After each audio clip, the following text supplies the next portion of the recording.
Hello నమస్తే friends, welcome back to Karthi channel. ఎలా ఉన్నారండి? అందరూ బాగున్నారా? నేనైతే సూపర్గా ఉన్నాను. అండ్ ఇంక ఈ వీడియో వచ్చేసి అసలు మనం వంటలు ఎవరి గురించి చేస్తామండి? హస్బెండ్స్ కోసం కదా. ఆఫ్ కోర్స్ పిల్లల గురించి కూడా చేస్తామనుకోండి. మరి వాళ్ళే మన దగ్గరకు వచ్చి మరీ అడిగి చేయమంటే మనకి ఎంత హ్యాపీగా ఉంటుంది చెప్పండి. అలాంటిదేనండి ఇప్పుడు నేను మీతో షేర్ చేసుకుంటున్న వంటకం. అదేనండి, అరిటాకులో ఫిష్ ఫ్రై, చేపల వేపుడు. ఒక్క చుక్క ఆయిల్ కూడా లేకుండా అరిటాకులో ఫిష్ ఫ్రై ఎలా చేయాలో చూసేద్దాం రండి.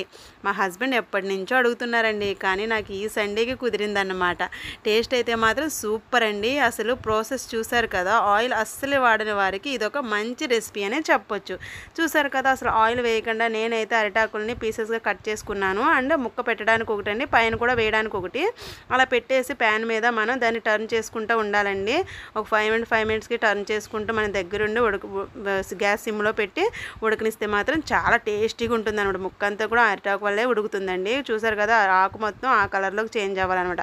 అప్పుడు మనం తీసుకుని ప్లేట్లో సర్వ్ చేసుకుని తింటే సూపర్ అసలు టేస్ట్. నేనైతే మా హస్బెండ్కి చూపించానండి. మా హస్బెండ్ టేస్ట్ చేసి అసలు చాలా బాగుంది అన్నారు, చాలా బాగా నచ్చింది అన్నారు. అసలు థ్యాంక్స్ కూడా చెప్పారు. ఓకేనా, వీడియో నచ్చితే లైక్ చేయండి. ఒకసారి మీరు కూడా ఇలా ట్రై చేయండి. Bye bye friends, thanks for watching.